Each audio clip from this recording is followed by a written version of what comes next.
اسلام کا دوسرا نام دین علم ہے، وہ دین جس کا آغاز ہی اقرا سے ہوا اور ہمیں پڑھنے کی تلقین کی گئی اور سیکھنے سکھلانے کے عمل کو محبوب ترین عمل قرار دیا گیا۔ میرے اور آپ کے آقا و مولا حضور ختم المرتبت صلی اللہ علیہ وآلہ وسلم نے ارشاد فرمایا، انما بعثت معلما، مجھے معلم بنا کر مبعوث کیا گیا ہے۔ تو اسلام کی شناخت علم ہے، اسلام کا دوسرا نام علم ہے، اور انسان اپنے دیگر مشارکات سے جو ممتاز ہے وہ بوجہ علم ہے۔ ہمارے مناطقہ نے تو یہ کہا کہ اسلام جو انسان ہے اس کے لیے فصل ممیز نطق ہے، بولنے کی صلاحیت، تو یہ اپنے دیگر مشارکات سے، حیوانات سے، بہائم اور چوپایوں سے، حشرات الارض سے، دیگر مخلوقات سے یہ جو ممتاز ہے وہ بولنے کی صلاحیت کی وجہ سے ممتاز ہوا، جس کو منطق کی زبان کے اندر فصل ممیز کہا جاتا ہے، جس نے امتیاز پیدا کیا دیگر حیوانات میں اور انسان میں۔ تو یہ حیوان ناطق ہے، تو نطق کی وجہ سے یہ دیگر مشارکات سے، دیگر اپنے جو ہے وہ ہم جنس لوگوں سے یہ ممتاز ہوتا ہے۔ لیکن امام اہل محبت نے کیا خوب بات کہی کہ انسان اپنے مشارکات سے ممتاز بوجہ نطق نہیں ہے بلکہ بوجہ علم ہے۔ علم کی وجہ سے اس کو دیگر مشارکات سے امتیاز دیا گیا، بلکہ انسان کے آغاز کو اگر آپ دیکھیں تو اس کو جب مسند خلافت کے اوپر بٹھائے جانے کی بات کی گئی تو اس کا تفوق علم کے ذریعے باقی مخلوقات پہ ثابت کیا گیا۔ قرآن مجید میں واقعہ مذکور ہے کہ جب اللہ جل شانہ نے حضرت آدم علیہ السلام کی تخلیق چاہی تو فرشتوں سے کہا کہ میں زمین پہ اپنا نائب بنانے والا ہوں، خلیفۃ اللہ فی الارض بنانے والا ہوں۔ تو انہوں نے کہا نحن نسبح بحمدک ونقدس لک، ہم تیری تسبیح کے ترانے پڑھتے ہیں، تیری تقدیس کے گیت گاتے ہیں۔ گویا انہوں نے یہ استحقاق اپنا ثابت کیا کہ چونکہ تیرے فرما بردار اور مطیع ہم ہیں، تیری تقدیس کے ترانے اور تیری عظمتوں کے گیت ہم گاتے ہیں، تو یہ اعزاز ہمیں ملنا چاہیے۔ تو اللہ تعالیٰ نے جواباً ارشاد فرمایا انی اعلم ما لا تعلمون، جو میں جانتا ہوں وہ تم نہیں جانتے۔ اور پھر حضرت آدم علیہ السلام کو مختلف اشیاء کے نام بتائے، اور بتانے کے بعد فرشتوں کے سامنے وہ اشیاء پیش کی اور کہا علمونی باسماء ہؤلاء، مجھے ان چیزوں کے نام بتاؤ۔ تو فرشتے نہ بتا سکے، انہوں نے کہا کہ لا علم لنا الا ما علمتنا، ہم تو وہی جانتے ہیں جو سکھائے گئے پڑھائے گئے، یہ تو ہم نہیں معلوم کہ یہ کیا ہے۔ اور آدم علیہ السلام کو بتایا گیا تھا حتی القصع والقصیع، یہ پیالہ ہے، یہ پیالی ہے، اس کو اردو میں یہ کہتے ہیں، عربی میں یہ کہتے ہیں، ہندی میں یہ کہتے ہیں، سندھی میں یہ کہتے ہیں، بلکہ امام فخر الدین رازی نے لکھا صفاتہا و نعوتہا، ان کے وصف بھی بیان کر دیے۔ یہ پیالہ ہے تو اس کا طریقہ استعمال کیا ہے اور اس میں اس کو کس کام میں لایا جاتا ہے، یہ ٹوٹ جائے تو جوڑنے کا طریقہ کیا ہے۔ ایک ایک چیز کا نام، اس کے اوصاف، اس کی خوبیاں، اس کے فوائد، اور اس کو کس زبان میں کیا کہا جاتا ہے، ایک ایک چیز بتا دی۔ جب حضرت آدم علیہ السلام ایک ایک چیز اللہ کے حکم سے بتا چکے تو اللہ نے پھر فرشتوں سے کہا میں نے کہا تھا کہ جو میں جانتا ہوں وہ تم نہیں جانتے، میں زمین کی پوشیدہ اور ظاہر تمام چیزوں کو جانتا ہوں، اور اب کہا کہ میرے اس شاہکار کے آگے سجدہ تمہیں کرنا ہوگا جس پر تمہارا علمی تفوق ثابت ہو گیا ہے۔ اور فرشتوں کی پیشانیاں حضرت آدم علیہ السلام کے لیے جھک گئی۔ وہ سجدہ تعظیمی تھا، سجدہ تعبد نہیں تھا۔ سجدہ تعظیمی مختلف ادوار میں جائز رہا، عبادت کا سجدہ اللہ کے علاوہ کبھی جائز نہیں رہا، کسی شریعت میں بھی جائز نہیں رہا، لیکن اس امت کے اندر سجدہ تعظیمی بھی حرام کر دیا گیا۔ آقا کریم علیہ السلام کی خدمت میں ایک صحابی حاضر ہوئے اور کہا میرا اونٹ دیوانہ ہو گیا ہے اور وہ باغ میں ہے تو آپ میرے ساتھ چلیے گا۔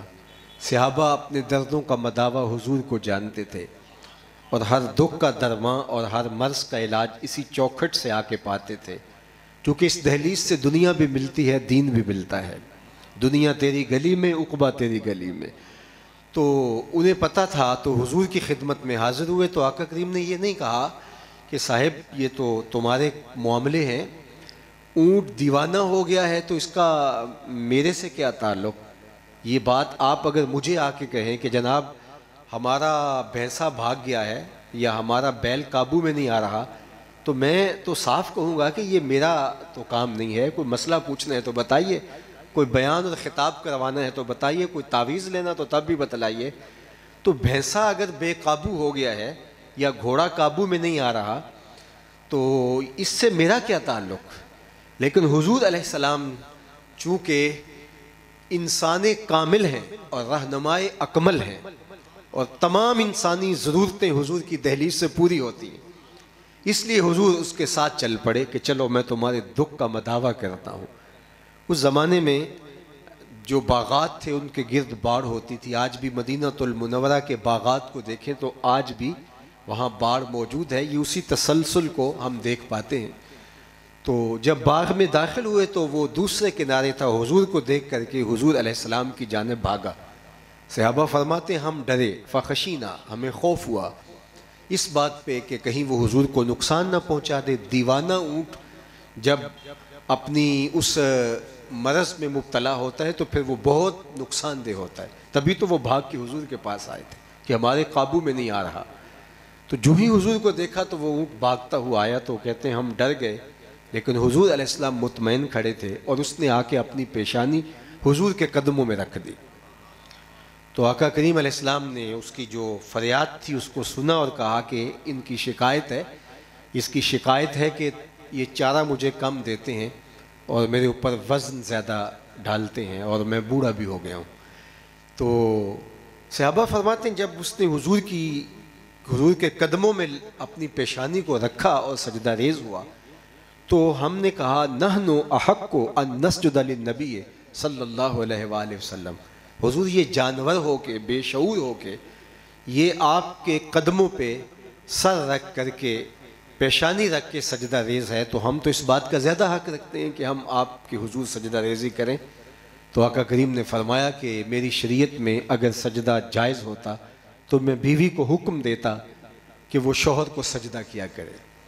تو شریعت اسلامیہ میں سجدے سے منع کر دیا گیا، لیکن آدم علیہ السلام کو جو فرشتوں کا سجدہ تھا وہ سجدہ عبادت نہیں تھا، تہیت کا سجدہ تھا، سیلوٹ تھا، ان کو تکریم کا سجدہ تھا، عزت افزائی کا سجدہ تھا، جو گاڈ آف آنر دیا جاتا ہے اس رنگ کے اندر علماء نے لکھا الانحناء، وہ جھکنا تھا۔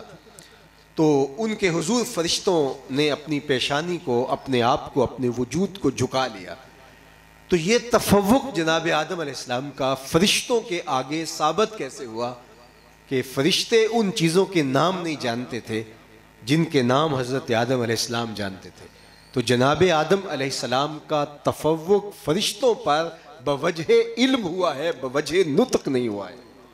تو انسانیت کا شرف اس کے دیگر مشارکات کے اوپر بوجہ نطق نہیں ہوگا بلکہ بوجہ علم ہوگا۔ امتیاز تو ہو سکتا ہے نطق کی وجہ سے، لیکن جو شرف ہے، جو فوقیت ہے، وہ بوجہ علم ہے۔ تو علم باقی مشارکات سے انسان کو ممتاز کرتا ہے۔ انسانوں میں انسانوں کو بھی امتیاز علم کی وجہ سے۔ ہمارے ہاں جو امتیازات کے قاعدے ضابطے پیدا ہوئے ہیں وہ ہمارے خود ساختہ ہیں، دولت کی کثرت کی وجہ سے، اقتدار و منصب کی وجہ سے، اور دیگر بہت ساری چیزیں ہیں جس کی بنیاد پر جو ہے وہ کسی کو کسی پر فوقیت دی جاتی ہے۔ یہ معیار ہمارے خود ساختہ ہیں۔ شریعت کا معیار کیا ہے؟ اللہ اکبر، اللہ کے محبوب نے ارشاد فرمایا خیرکم من تعلم القرآن وعلمہ، تم میں سے بہتر وہ ہے کہ جو قرآن سیکھتا ہے اور قرآن سکھاتا ہے، وہ باقیوں سے ممتاز ہے۔ اگرچہ ہمارے معاشرے کے اندر ہمارے رویے اس کی نفی کرتے ہیں، لیکن حقیقت واقعیہ یہی ہے۔ اور یہ اسی لیے نفی ہوئی کہ خود جو اس منصب پہ فائز ہیں وہ خود اپنے مقام کو نہیں پہچانتے۔ ایک روایت میں آتا ہے کہ جس کو اللہ نے علم دین عطا کیا، جس کے سینے میں قرآن اللہ نے رکھا، اور وہ پھر کسی اور منصب دار کو، کسی اور دولت کے مقام پہ فائز المرام ہونے والے کو، یا کسی اور جو ہے وہ عزتوں کے حوالہ رکھنے والے شخص کو حسرت کی نظر سے دیکھتا ہے، قد حقر ما آتاہ اللہ، اس نے اللہ کی عطا کو حقیر جانا ہے۔ اسے سمجھ نہیں ہے کہ میرے رب نے مجھے کیا عطا کیا ہے اور مجھے کیا عزت عطا کی ہے۔ تو انسان کا جو شرف ہے وہ علم کی وجہ سے، اسی لیے اللہ کے محبوب علیہ السلام نے ہمیں علم حاصل کرنے کی تلقین کی، اور ہمارے دین نے ہمیں مہد سے لے کر لحد تک، اطلب العلم من المہد الی اللحد، آغوش مادر سے لے کر کے قبر کی لحد تک ہمیں دین حاصل کرنے اور علم حاصل کرنے کی تلقین کی گئی۔ اور یہ معروف قول ہے کہ تمہیں علم حاصل کرنے کے لیے چین بھی جانا پڑے، اطلب العلم ولو بالسین، تمہیں اگرچہ چین بھی جانا پڑے تو سنگلاخ پہاڑوں کا کلیجہ کاٹ کے تم گزر جاؤ اور وہاں سے بھی اپنے حصے کا علم کشید کر کے لاؤ۔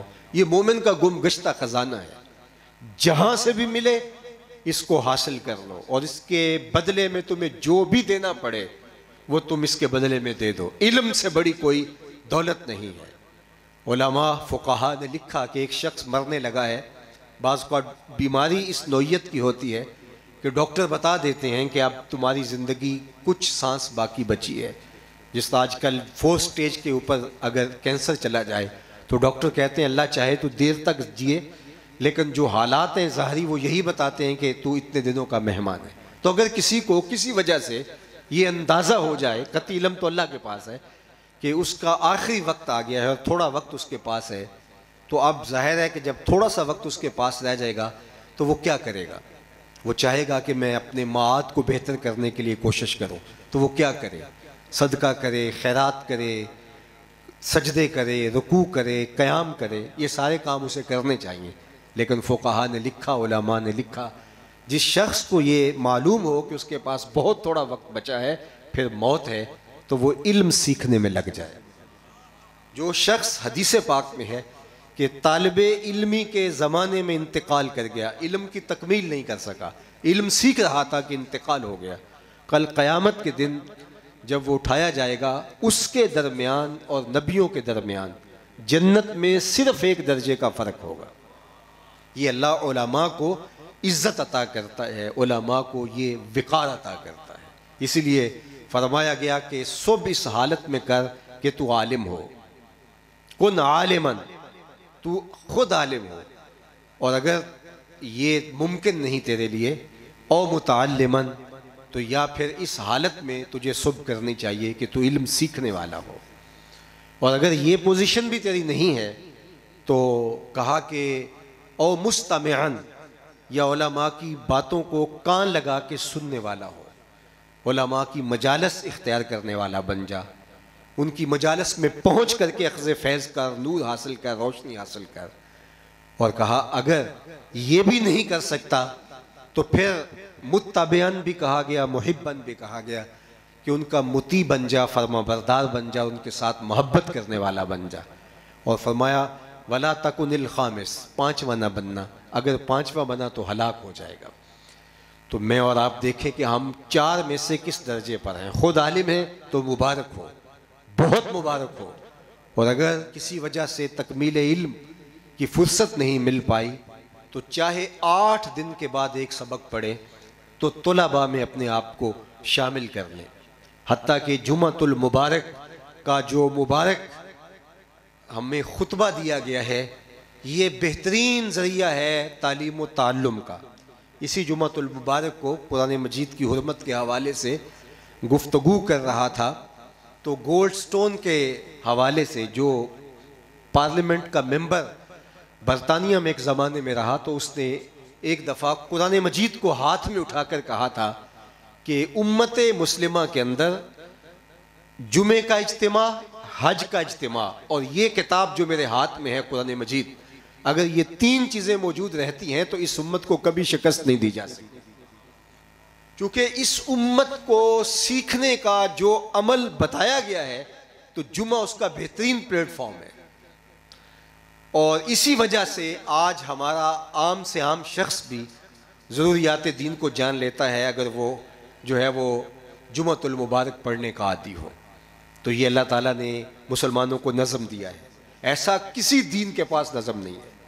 ہم روزانہ 5 وقت نماز کے لیے مسجد میں جمع ہوتے ہیں، یہ ہمارا محلے کی سطح پہ اکٹھ ہوتا ہے۔ علاقے کی سطح پہ 8 دن کے بعد ہم جمع ہوتے ہیں، یہ جمعۃ المبارک کی شکل کے اندر ہمارا ایک تربیتی اجتماع ہوتا ہے، ہفتہ روزہ۔ اور سال میں علاقے کی سطح پر، شہر کی سطح پر ہمارے 2 اجتماع عیدین کے ہوتے ہیں، اور عالمی سطح پر ہمارا اجتماع حج ہوتا ہے۔ تو گلی سے لے کر عالمی سطح پر ہمیں مربوط نظام دیا گیا ہے، اس کو اگر ہم مؤثر اور فعال بنا لیں تو یہ امت جو ہے اس کو اتنا خوبصورت نظم دیا گیا ہے۔ تو جمعۃ المبارک یہ ایک ذریعہ ہے سیکھنے کا، عمل کے لیے ضروریات دین کو سمجھنے کا۔ تو 8 دن کے بعد جب ہم جمعہ کے لیے جاتے ہیں تو ہمیں چاہیے کہ ہم سیکھنے کی نیت سے طالب علم بن کے جائیں تاکہ ہم مستمعن کے زمرے میں آ جائیں۔ اور علماء کو بھی چاہیے کہ وہ 8 دن کے بعد ہزاروں لوگ عالم دین کے سامنے بیٹھے ہوتے ہیں، اور ہر بندہ 1 گھنٹہ بھی اگر دے تو 1000 آدمی اس کو 1 گھنٹہ دے رہا ہوتا ہے، تو کتنے دن بنتے ہیں جو لوگ اس کو پیش کر رہے ہیں، اور وہ لطیفے، قصے اور کہانیاں سنا کے اور لوگوں کو خوش کر کے اور ادھر ادھر کے مائع ٹپے پڑھ کے گزر جائے تو یہ بہت زیادہ زیادتی کرتا ہے قوم کے ساتھ، امت کے ساتھ، اور رسول اللہ صلی اللہ علیہ وسلم کے دیے گئے خوبصورت نظام کے ساتھ۔ اس کو پورا 8 دن محنت کرنا ہوگی کہ 8 دن کے بعد کا لاہ عمل لوگ میرے پاس لینے کے لیے آتے ہیں۔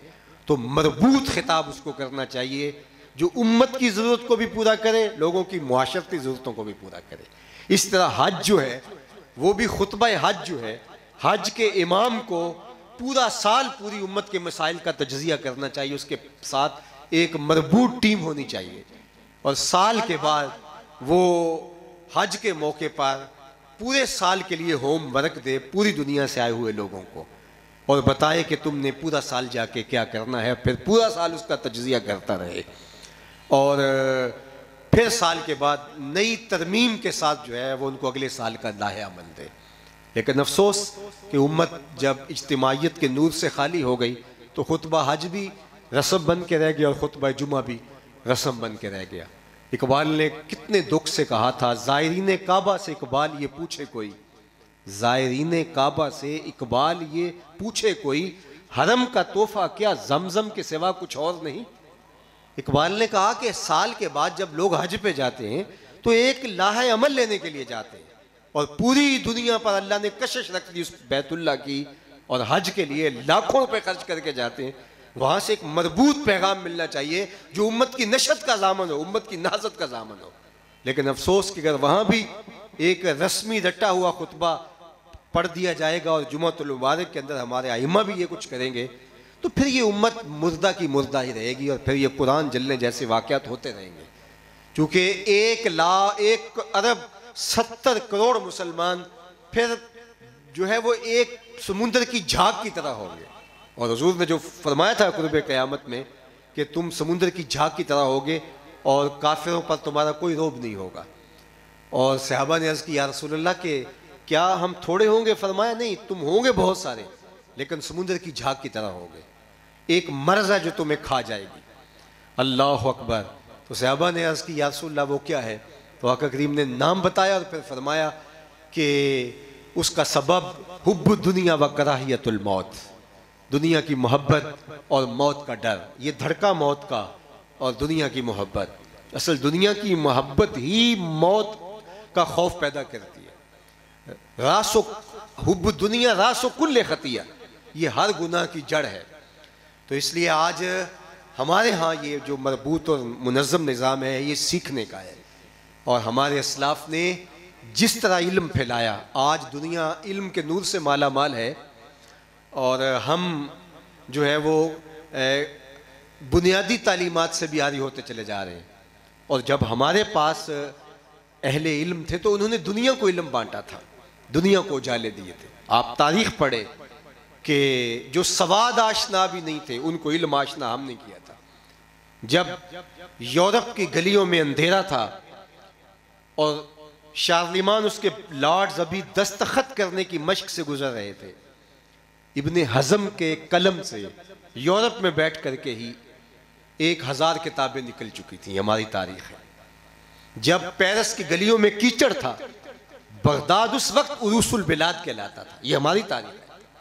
جب دنیا ابھی حرف شناس بھی نہیں تھی، ہمارے منجم ستاروں پہ کمندیں ڈالتے تھے، لیکن آج دنیا کہاں چلی گئی اور ہم کہاں کھڑے ہیں۔ یہ رجت کہکری، یہ الٹے قدموں چل کے پیچھے آ جانا، جو مقتدا تھے، جو امام تھے، جو علم کا نور بانٹتے تھے، آج وہ حرف شناس بھی نہیں رہے، تو پھر دنیا کے اوپر حکومت تخت و تاج انہی کی ہوگی جن کے پاس علم کا اجالا ہوگا، چاہے وہ دینی علم ہو، چاہے وہ تکوینی علم ہو، وہ فنی مہارتیں ہوں یا عصری علوم کی ڈگریاں ہوں۔ جن کے پاس علم ہوگا دنیا جو ہے وہ انہی کی باج گزار ہوگی۔ اقبال جب یورپ جاتے ہیں تو وہاں سے واپس پلٹ کر کے انہوں نے جو رونا رویا تو اس میں انہوں نے کہا حکومت کی مجھے پریشانی نہیں ہے، یہ آنے جانے والی چیز ہے، لیکن مجھے تو دکھ یہ ہے وہ موتی علم و حکمت کے کتابیں اپنے آبا کی جو دیکھی ان کو یورپ میں تو دل ہوتا ہے سی پارا۔ کا افسوس کا مقام تو یہ ہے کہ ہمارا علم ہم سے روٹ گیا اور ہم نے ناقدری کی۔ کاش کہ آج بھی ہم اس طرف توجہ دیں اور فروغ علم کے نام سے منعقدہ اس سیمینار کے اندر ہم اپنے آپ کو جو ہے متعلم بنا لیں۔ چاہے 8 دن کے بعد ایک کلاس رکھیں، ہم ہمیشہ اپنے آپ کو علم سے مربوط رکھیں، کبھی بھی ایسا نہ ہو کہ ہم طالب علمی کے دائرے سے باہر جائیں۔ تیسری بات فرمائی مستمعان یا سننے والا بن جا، اور کبھی کبھار ہی صحیح علماء کی صحبت کو اختیار کر کے علم، اور چوتھی بات ارشاد کی کہ ان کا متبع بن جا، ان کے ساتھ محبت کرنے والا بن جا۔ علماء کی صحبت میں بیٹھنے والا، ان کے پاس رہنے والا اور ان کے ساتھ تعاون کا ہاتھ بڑھانے والا، ان کا دست و بازو بننے والا اور اعانت کرنے والا، چاہے 2 لفظوں کے ساتھ اور 2 جملوں کے ساتھ، تائید کے 2 کلمات کے ساتھ ہی کیوں نہ ہو۔ ایک روایت میں آتا ہے من اعان عالما او متعلما بقلم منکسر او بقرطاس فکأن بنى الکعبۃ 70 مرہ، جس نے کسی عالم دین کی مدد کی کاغذ کا ایک ٹکڑا دے کر یا ٹوٹا ہوا قلم ہی دے کر، وہ ایسے ہے جس طرح اللہ کے گھر کعبے کی 70 بار تعمیر کی ہے۔ یہ چھوٹی بات نہیں ہے۔ فرمایا 5واں نہ بننا ہلاک ہو جائے گا۔ اور آج میں دیکھتا ہوں کہ معاشرے کا جو کثرت کے ساتھ طبقہ ہے وہ 5واں ہے۔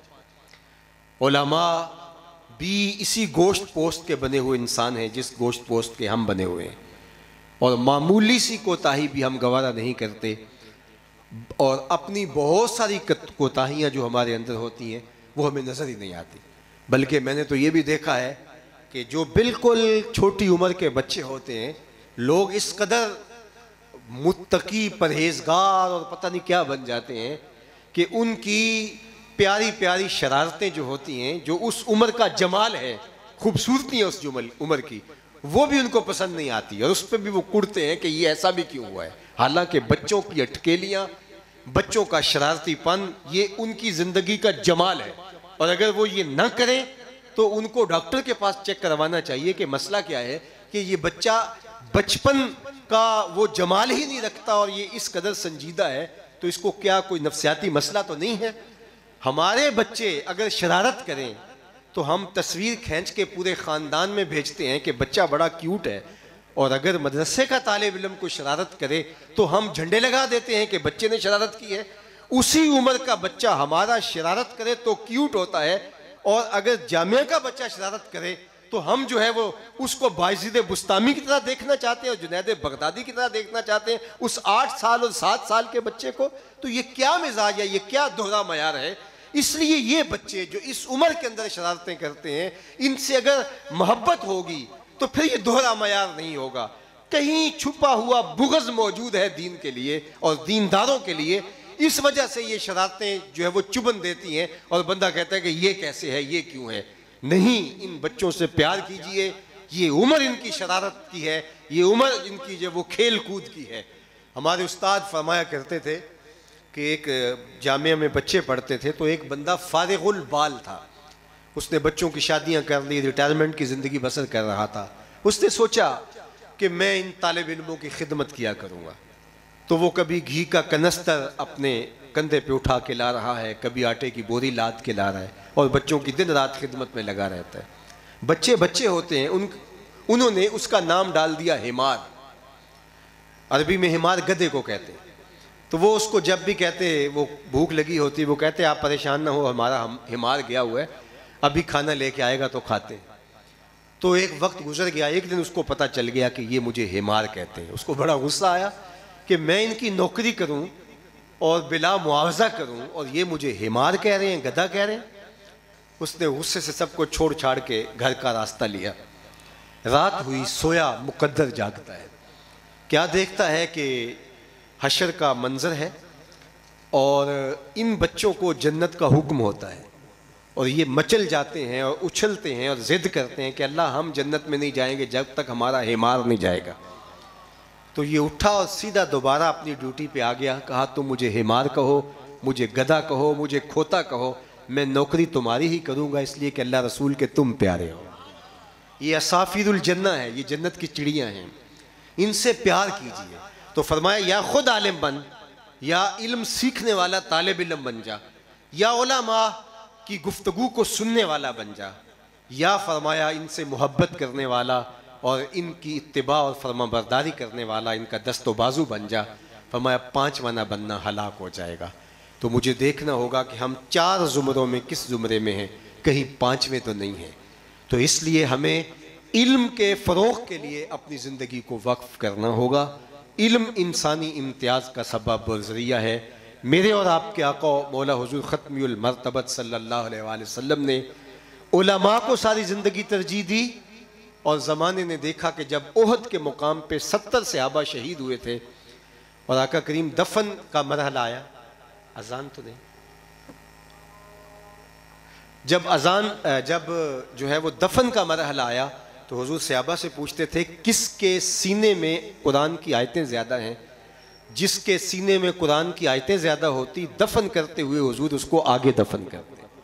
یعنی یہ اعزاز جو عالم کا دنیا میں ہے، حافظ کا دنیا میں ہے، یہ مرنے کے بعد بھی باقی رہتا ہے۔ بلکہ علماء نے لکھا کہ وہ کتا جو سیکھ جائے، شکار جس کو سکھایا جائے، وہ جو شکار مار کے لائے تو وہ حلال ہوتا ہے، اور دوسرا جو مار کے لائے وہ حلال نہیں ہوتا۔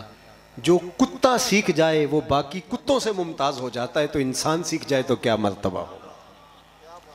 امام فخر الدین رازی نے تفسیر کبیر میں کہا کہ حضرت سلیمان علیہ السلام جب لشکر کے ساتھ آ رہے تھے تو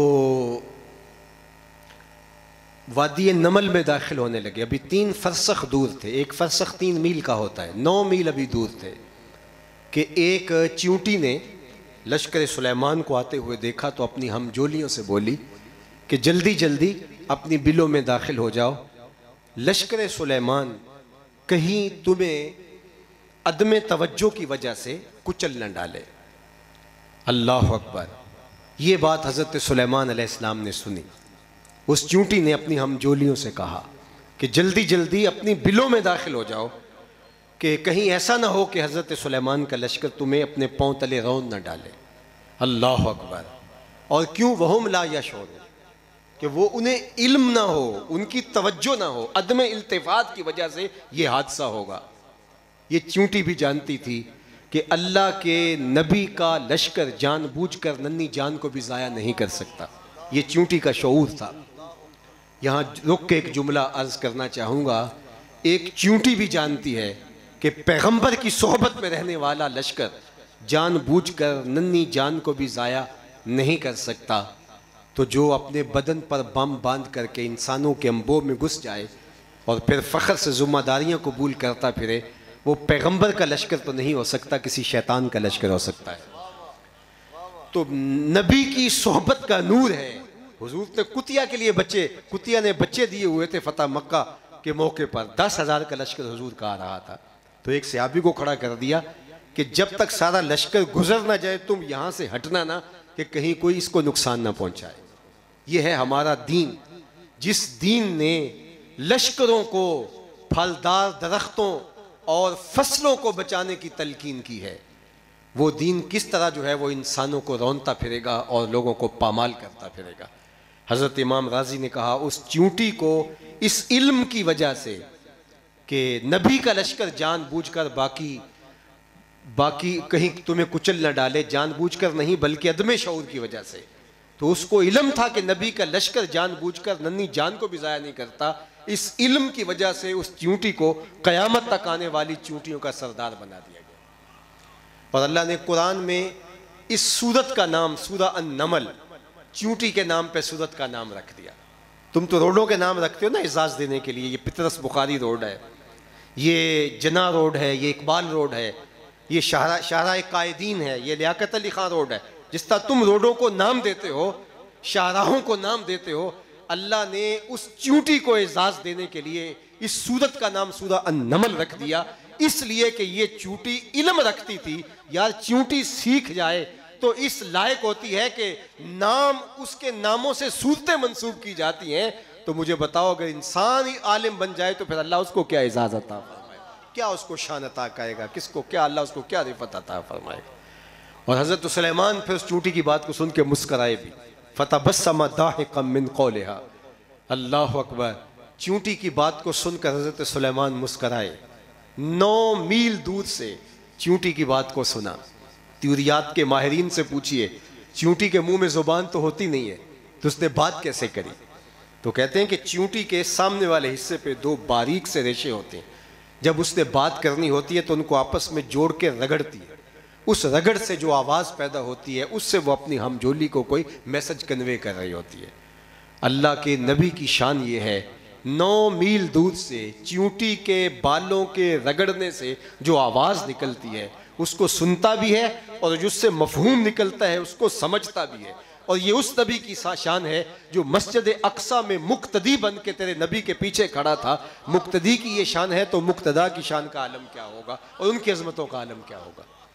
تو وہ چیونٹی سردار بنا دی گئی اس لیے کہ اس کو یہ علم تھا۔ تو انسان علم کی وجہ سے اپنے مشارکات سے ممتاز ہوتا ہے۔ اس لیے میرے اور آپ کے آقا و مولا نے ہمیں علم سیکھنے کی تلقین کی، اور عالم کو جو فضیلت ہے عابد پر، تہجد گزار پر، شب زندہ دار پر، اس کو بیان کرتے ہوئے فرمایا فضل العالم علی العابد کفضلی علی ادناکم، عالم کی فضیلت عابد پر ایسے ہے جس طرح تم میں سے ایک عام آدمی پر میری فضیلت ہے۔ عالم کی فضیلت بدکار پر نہیں، عالم کی فضیلت جاہل پر نہیں، عالم کی فضیلت جو ہے وہ کسی غنڈے اور بدماش پر نہیں، عالم کی فضیلت جو ہے یعنی کتنا فرق ہے، عالم کی فضیلت عابد پر، تہجد گزار پر، شب زندہ دار پر، یعنی ایک بدماش غنڈے اور لفنگے سے نہیں، بلکہ جو شب زندہ دار ہے، جو دن کو روزہ رکھتا ہے، رات کو مصلی پہ گزارتا ہے، اس سے اس رات کو سونے والے عالم کی فضیلت اتنی ہے۔ میرے حضور نے فرمایا جس طرح اے صحابہ تم میں سے ایک عام آدمی پر میری فضیلت ہے، اتنا فرق اور اتنا تفاوت ہے۔ اور اگر وہ عالم دین شب زندہ دار بھی ہو، وہ عالم دین تہجد گزار بھی ہو، وہ صائم الدہر بھی ہو، تو پھر کیا کیفیت ہوگی؟ ویسے تو عالم کا سونا بھی عبادت ہے، اللہ اس کا پڑھنا پڑھانا تسبیح ہے۔ عالم دین کو اللہ نے وہ اعزاز دیا ہے، وہ شرف دیا ہے، اس لیے ہمارا دین ہمیں علم سیکھنے کا تلقین کرتا ہے، اور وہ علم دینی بھی ہے اور وہ علم تکوینی بھی ہے، علم فنی مہارتیں بھی ہیں اور دیگر علوم بھی ہیں۔ ہر طرح کے علم سے ممتاز ہو کر کے ہم ایک اچھی اور ایک باشعور اور ایک سربلند اور باوقار قوم بن سکتے ہیں۔